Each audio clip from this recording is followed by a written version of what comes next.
ഓം നമോ നാരായണായ. എല്ലാ സുഹൃതികളായ സജ്ജനങ്ങൾക്കും വിനീത നമസ്കാരം. ശ്രീ ഗോവിന്ദത്തിലേക്ക് സുസ്വാഗതം. നാം ഇന്ന് 57-ാം ദശകത്തിലെ 7-ാമത്തെ ശ്ലോകമാണ് പഠിക്കാൻ പോകുന്നത്. 6-ാമത്തെ ശ്ലോകത്തിൽ തൻ്റെ പ്രിയ സുഹൃത്തും ഭക്തനുമായ ശ്രീദാമാവിനാൽ പരാജിതനാക്കപ്പെട്ട് അവനെയും ചുമലിൽ ഏറ്റി നടക്കുന്ന ശ്രീകൃഷ്ണ ഭഗവാനെയാണ് നാം കണ്ടത്. തൻ്റെ ഭക്തന്മാർക്ക് വേണ്ടി എന്തും ചെയ്യും എന്ന് ഭഗവാൻ നമ്മെ ബോധ്യപ്പെടുത്തുകയാണ് 6-ാമത്തെ ശ്ലോകത്തിൽ. നമുക്കിനി 7-ാമത്തെ ശ്ലോകം നോക്കാം. ഏവം ബഹുഷു വിഭൂമൻ ബാലേഷു വഹൽസു വാഹ്യമാനേഷു രാമവിജിത പ്രലംബോ ജഹാര തം ദൂരതോ ഭവദ്ഭീത്യ.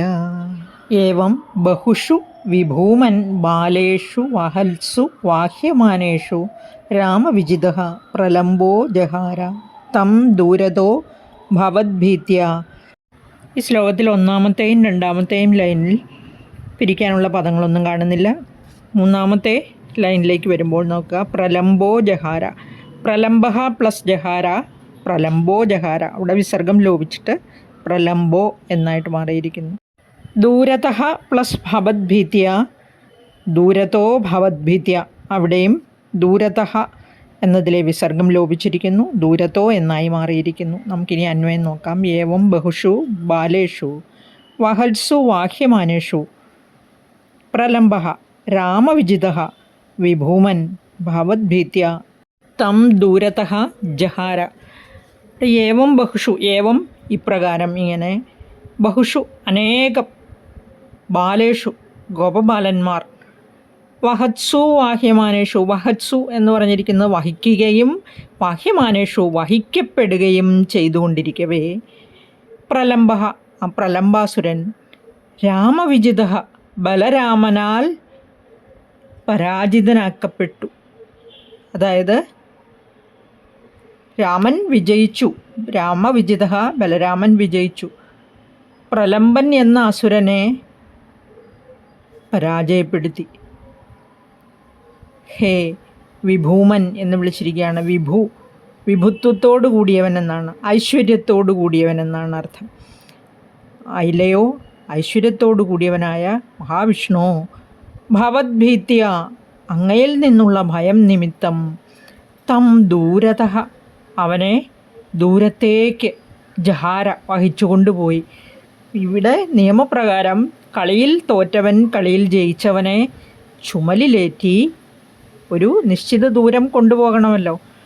അങ്ങനെ നടക്കാൻ വേണ്ടി ഇവിടെ ബലരാമനെ പ്രലംബാസുരൻ തൻ്റെ ചുമലിലേറ്റി ദൂരത്തേക്ക് നടന്നു. അപ്പം പ്രലംബാസുരൻ്റെ മുകളിലിരിക്കുന്ന ബലരാമന് ദൂരെ ശ്രീകൃഷ്ണ ഭഗവാനെ കാണാമായിരുന്നു. കൃഷ്ണ ഭഗവാന്റെ കാഴ്ചപ്പാടിൽ നിന്ന് മറയ്ക്കാനായി വേഗം വേഗം നടന്നു പ്രലംബാസുരൻ. ദൂരത്തേക്ക് പോയാൽ കൃഷ്ണ ഭഗവാനെ കാണാൻ പറ്റില്ലല്ലോ. അതുകൊണ്ട് ദൂരെ കൊണ്ടുപോയി വധിക്കാമെന്ന ഉദ്ദേശത്തോടു കൂടി വേഗം വേഗം നടന്നു എന്നാണ് പറഞ്ഞിരിക്കുന്നത്. ഇവിടെ ആ സംഘത്തിൽ തോൽക്കുകയും പലരും ജയിക്കുകയും പലരും തോൽക്കുകയും ചെയ്തു. തോൽക്കുന്നവർ ജയിക്കുന്നവരെ ചുമലിലേറ്റി നടക്കുന്നു. കൃഷ്ണനറിയാതെ ബലരാമൻ്റെ കഥ കഴിക്കാമെന്ന് നിശ്ചയിച്ച്, ഇവിടെ ഒരു കാര്യം നമ്മൾ ശ്രദ്ധിക്കണം, കണ്ണനെല്ലാം അറിയാം. പക്ഷേ പ്രലംബൻ വിചാരിക്കുന്നത് നമ്മുടെ ശ്രീകൃഷ്ണൻ ഒന്നും അറിയില്ല എന്നാണ്. 4-ാമത്തെ ശ്ലോകത്തിൽ നാം പഠിച്ചു, ജാനൻ അപ്യവിജാനൻ ഇവ തേന സമം നിബദ്ധ സൗഹാർദ്ദഃ എന്ന്. എല്ലാം അറിയുന്നവനായ ശ്രീകൃഷ്ണൻ അറിയില്ല എന്നുള്ള ഭാവത്തോടു കൂടി അവനെ സൗഹാർദ്ദ ഭാവത്തിൽ തൻ്റെ സംഘത്തിൽ ചേർത്തു എന്നാണ് 4-ാം ശ്ലോകത്തിൽ നാം പഠിച്ചത്. ഇവിടെ ആ ചിന്തയോടുകൂടി തന്നെ കൃഷ്ണ ഭഗവാൻ അറിയാതെ തന്നെ ബലരാമൻ്റെ കഥ കഴിച്ചു കളയാമെന്ന് വിചാരിച്ച് ദൂരേക്ക് നടന്നു എന്ന് ഈ ശ്ലോകത്തിൽ പറഞ്ഞിരിക്കുകയാണ്. ഇനി നമുക്ക് 8-ാമത്തെ ശ്ലോകം നോക്കാം. ഈ ശ്ലോകത്തിൽ ഭഗവാന്റെ ദൃഷ്ടിയിൽ നിന്നും മറഞ്ഞിട്ട് വേണം ബലഭദ്രനെ വധിക്കാൻ എന്ന് കരുതി അസുരൻ ഓടുന്നതാണ് സൂചിപ്പിച്ചിരിക്കുന്നത്.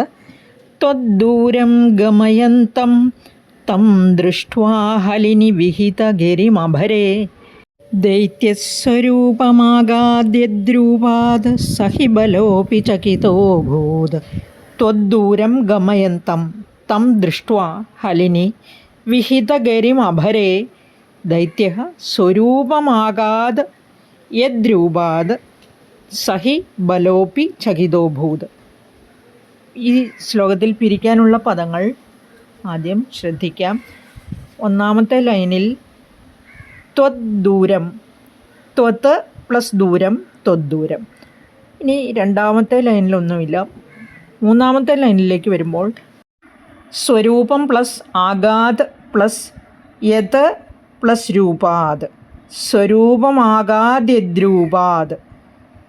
ഈ സഹ പ്ലസ് ഹി, സ ഹി, അവിടെ വിസർഗം ലോപിച്ച് സ എന്നായിട്ട് മാറിയിരിക്കുന്നു. ബലഹ പ്ലസ് അപിയാണ് ബലോപി.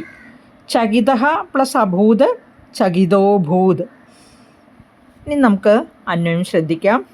ത്വദ്ദൂരം തം ഗമയന്തം ഹലിനി വിഹിതഗരിമഭരേ ദൈത്യഃ സ്വരൂപം ആഗാത് യത് രൂപാത് സഹ ബലഃ അപി ചകിതഃ അഭൂത് തം. ത്വദ്ദൂരം, ത്വത് അങ്ങയിൽ നിന്നും, ദൂരം അകലേക്ക്, അതായത് ത്വദ്ദൂരം എന്ന് പറഞ്ഞാൽ അങ്ങയിൽ നിന്നും വളരെ അകലത്തേക്ക്. തം ആ അസുരൻ, ഗമയന്തം വഹിച്ചുകൊണ്ട് പോകുന്ന, ഹലിനി, ഹലം കലപ്പയാണെന്നറിയുമല്ലോ, ബലഭദ്രനെയാണ് ഹലിനി എന്ന് വിളിച്ചിരിക്കുന്നത്.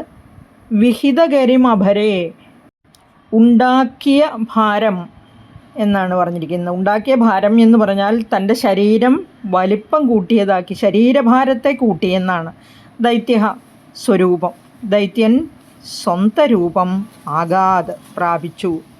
ബലഭദ്രനെ ഭയപ്പെടുത്താനായിട്ട് പ്രലംബാസുരൻ തൻ്റെ സ്വന്തം രൂപത്തെ പ്രാപിക്കുകയും ശരീരത്തിൻ്റെ ഭാരം കൂട്ടുകയും ചെയ്തു. സ്വന്തം രൂപത്തിലേക്ക് വന്നു കഴിഞ്ഞപ്പോൾ ആ ഘോര രൂപം കണ്ട് ബലഭദ്രൻ ഭയപ്പെടുമെന്നാണ് പ്രലംബാസുരൻ കരുതിയത്. യത് രൂപാത്, ഏതൊരു രൂപത്തിൽ നിന്ന്, സഹ ബലഹ അപി, ആ ബലരാമനും, ചകിതഃ അഭൂത്, ചകിതഃ ഭയന്നവൻ, അഭൂത് ആയിത്തീർന്നു. സഹ ബലഹ അപി എന്ന് പറഞ്ഞാൽ ആ ബലരാമനും ഭയന്നവനായി, ചകിതനായി കാണപ്പെട്ടു. തൻ്റെ ഭയാനക രൂപം കാണിച്ച് ബലരാമനെ ഭയപ്പെടുത്താമെന്ന് കരുതി. അതുപോലെ തന്നെ ബലരാമൻ അല്പമൊന്ന് ഭയപ്പെട്ടവനായി നടിക്കുകയാണ്.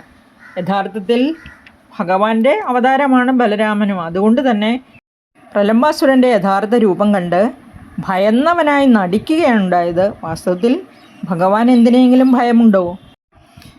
കൃഷ്ണ ഭഗവാനെ ഭയന്നാണ് ദൂരേക്ക് ബലരാമനെയും വഹിച്ചുകൊണ്ട് അസുരൻ പോയത്. ആ അസുരനെ ബലരാമൻ ഭയക്കേണ്ടതില്ല. ബലരാമനും ഭഗവാന്റെ അംശം തന്നെയല്ലേ, ഭഗവാൻ തന്നെയല്ലേ. അതുകൊണ്ട് നമുക്ക് 9ാമത്തെ ശ്ലോകത്തിൽ എന്താണ് സംഭവിക്കുന്നതെന്ന് നോക്കാം. ഉച്ചതയാ ദൈത്യതനോസ്ത്വന്മുഖമാലോക്യ ദൂരതോ രാമ വിഗതഭയോ ദൃഢമുഷ്ട്യാ ഭൃശദുഷ്ടം സപതി പിഷ്ടവാനേനം. ഉച്ചതയാ ദൈത്യതനോസ്ത്വന്മുഖമാലോക്യ ദൂരതോ രാമ വിഗതഭയോ ദൃഢമുഷ്ട്യാ ഭൃശദുഷ്ടം സപതി പിഷ്ടവാനേനം. ഈ ശ്ലോകത്തിൽ പിരിക്കാനുള്ള പദങ്ങൾ, ഒന്നാമത്തെ ലൈനിൽ ദൈത്യതനോഹോ പ്ലസ് ത്വന്മുഖം പ്ലസ് ആലോക്യ, ദൈത്യതനോസ്ത്വന്മുഖമാലോക്യ. ദൂരതഃ പ്ലസ് രാമഃ, ദൂരതോ രാമഃ. വിഗതഭയഃ പ്ലസ് ദൃഢമുഷ്ട്യാ, വിഗതഭയോ ദൃഢമുഷ്ട്യാ. പിഷ്ടവാൻ പ്ലസ് ഏനം, പിഷ്ടവാനേനം. ഈ ദശകത്തിലെല്ലാം ചെറിയ ചെറിയ ശ്ലോകങ്ങളാണ്. നമുക്കിനി അന്വയം ശ്രദ്ധിക്കാം. ഉച്ചതയാ ദൈത്യതനോഹോ രാമഃ ദൂരതഃ ത്വന്മുഖം ആലോക്യ വിഗതഭയാഃ സപതി ദൃഢമുഷ്ട്യാ ഭൃശദുഷ്ടം ഏനം പിഷ്ടവാൻ. ദൈത്യതനോഹോ എന്ന് പറഞ്ഞിരിക്കുന്നത് ദൈത്യൻ്റെ ഉടൽ, തനു ഉടലാണ്. ഉച്ചതയ ഉയരം കൂടിയതായിരുന്നതിനാൽ ആ ദൈത്യൻ്റെ ഉടൽ രാമഃ ബലരാമൻ ദൂരത ദൂരത്തുനിന്ന്, ത്വന്മുഖം അങ്ങയുടെ മുഖം, ആലോക്യ കണ്ടിട്ട്, വിഗതഭയാഹ ഭയമില്ലാതെ, സപതി പെട്ടെന്ന് തന്നെ ഒട്ടും സമയം കളയാതെ, ദൃഢമുഷ്ടിയ തൻ്റെ ദൃഢമായ മുഷ്ടി കൊണ്ട്, കൈ ചുരുട്ടി ആ ബലമുള്ള മുഷ്ടി കൊണ്ട്, ഭൃശദുഷ്ടം അത്യന്തം ദുഷ്ടനായ ഘോരൻ ആയ ഏനം ഇവനെ പിഷ്ടവാൻ ഇടിച്ചു കൊന്നു.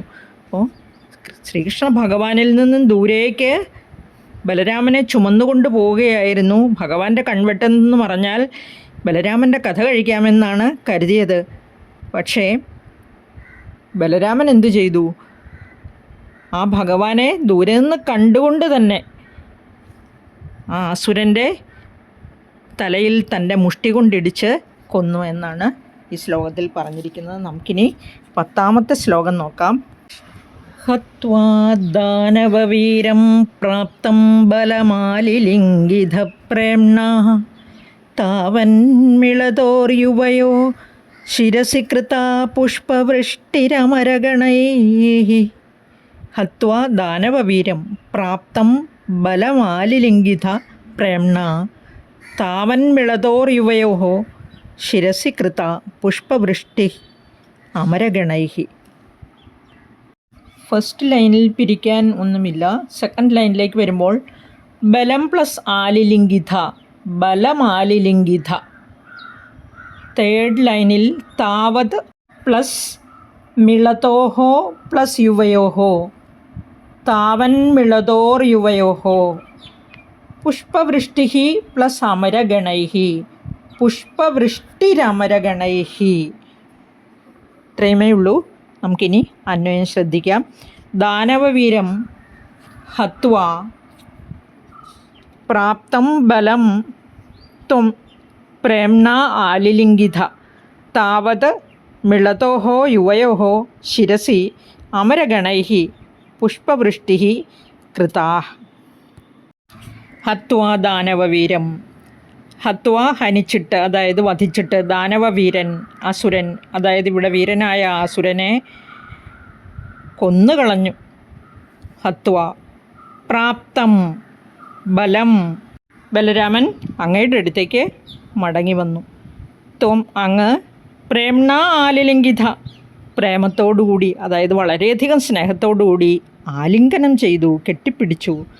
താവത് അപ്പോൾ, മിളതോഹോ അങ്ങനെ ഒന്നിച്ചു ചേർന്ന, യുവയോഹോ നിങ്ങൾ രണ്ടുപേരെയും, അതായത് ബലരാമനെയും ശ്രീകൃഷ്ണനെയും, ശിരസിൽ അമരഗണൈഹി, അമരഗണൈഹി എന്ന് പറഞ്ഞിരിക്കുന്നത് ദേവസമൂഹം, അതായത് ആകാശത്ത് നിന്ന് ദേവന്മാരുടെ സമൂഹം, പുഷ്പവൃഷ്ടി പുഷ്പങ്ങളാൽ വൃഷ്ടി നടത്തി, അതായത് പൂക്കൾ വർഷിച്ചു, അതായത് കെട്ടിപ്പിടിച്ചു നിന്ന അവരുടെ രണ്ടുപേരുടെയും ശിരസിലേക്ക് ആകാശത്തുനിന്ന് ദേവന്മാരെല്ലാവരും പുഷ്പവൃഷ്ടി നടത്തി, കൃത ചെയ്തു, പുഷ്പവൃഷ്ടി നടത്തി. പൂക്കൾ കൊണ്ട് മഴ പെയ്ച്ചു എന്ന് മഴ പെയ്യുന്നത് പോലെ പൂക്കൾ താഴേക്ക് അവരുടെ ശിരസിലേക്ക് വന്ന് വീണുകൊണ്ടിരുന്നു എന്നർത്ഥം.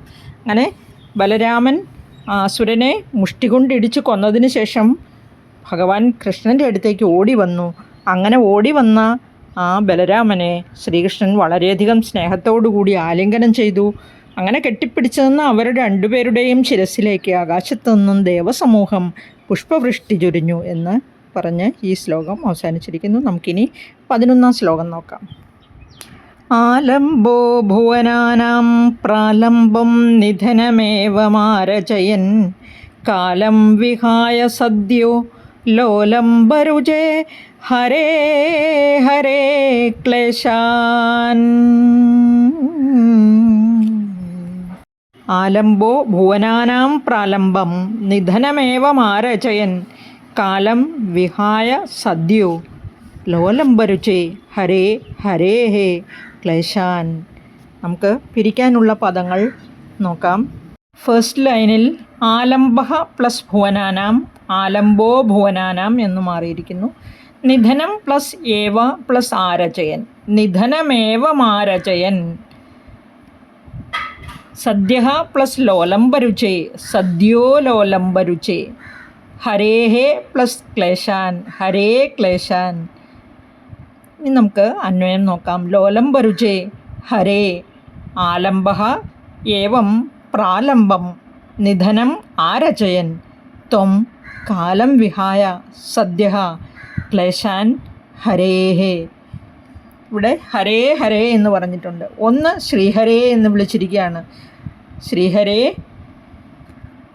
ഹരേഹേ വിസർഗമുള്ളത് ഹരിച്ചാലും ശമിപ്പിച്ചാലും ഇല്ലാതാക്കിയാലും നീക്കിയാലും എന്നർത്ഥം. ഇനി നമുക്ക് ആദ്യത്തെ ലൈൻ മുതൽ നോക്കാം. ലോലംബരുചേ വിശേഷണമാണ്. കരിവണ്ടിൻ്റെ നിറമാർന്നവനെ. ശ്രീഹരേ ഗുരുവായൂരപ്പ ഇല്ലാതാക്കുന്നവനെ എന്നും അർത്ഥമുണ്ടല്ലേ. ശ്രീഹരേ ഹരിക്കുന്നവനാണ് ശ്രീഹരി. ഭുവനാനാം ആലംബം ഭുവനം ലോകം ഭുവനാനാം എല്ലാ ലോകങ്ങൾക്കും ആലംബമായവനെ ശ്രീ ഗുരുവായൂരപ്പ.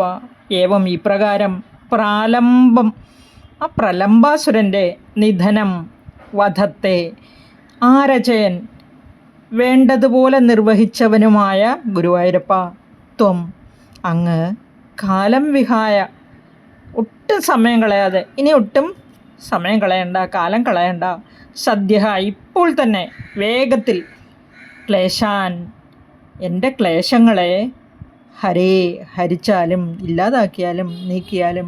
പതിവ് പോലെ 11ാമത്തെ ശ്ലോകം ഈ ദശകത്തിൻ്റെ അവസാനത്തെ ശ്ലോകമാണ്. തൻ്റെ രോഗത്തെ ശമിപ്പിക്കണേ എന്ന പ്രാർത്ഥനയോടുകൂടി ആ ഗുരുവായൂരപ്പൻ്റെ മുമ്പിൽ സമർപ്പിച്ചുകൊണ്ട് ഈ ദശകവും സമാപിക്കുകയാണ്. കരിവണ്ടിൻ്റെ ശോഭയോടുകൂടിയ ആ കാർവർണ്ണനെ വിളിച്ച് ഗുരുവായൂരപ്പനെ വിളിച്ച് പ്രാർത്ഥിക്കുകയാണ്. അല്ലയോ ഗുരുവായൂരപ്പ, ആ വേണ്ടതുപോലെ പ്രലംബാസുര വധത്തെ നിർവഹിച്ച അങ്ങ് ഒട്ടും സമയം പാഴാക്കാതെ എൻ്റെ ഈ ദുരിതത്തെ, എൻ്റെ ഈ രോഗത്തെ ശമിപ്പിക്കണേ. ലോലംബരുചേ ഹരേ ഹരേ ക്ലേശാൻ എന്ന് പ്രാർത്ഥിച്ചുകൊണ്ട് ഈ ശ്ലോകം അവസാനിക്കുന്നു. ഗുരുവായൂരപ്പൻ എല്ലാവരെയും അനുഗ്രഹിക്കട്ടെ. നിങ്ങൾക്ക് സന്തോഷവും ഐശ്വര്യവും സമാധാനവും നിറഞ്ഞ ജീവിതമുണ്ടാകട്ടെ എന്ന് പ്രാർത്ഥിച്ചുകൊണ്ട് നമുക്ക് ഈ ശ്ലോകം ഇവിടെ അവസാനിപ്പിക്കാം. നിങ്ങൾ ആദ്യമായിട്ടാണ് ഈ ചാനൽ കാണുന്നതെങ്കിൽ ദയവായി സബ്സ്ക്രൈബ് ചെയ്യുക. അതുപോലെ തന്നെ എല്ലാവർക്കും ഷെയർ ചെയ്യാൻ പറ്റുന്നിടത്തോളം ഷെയർ ചെയ്യണം.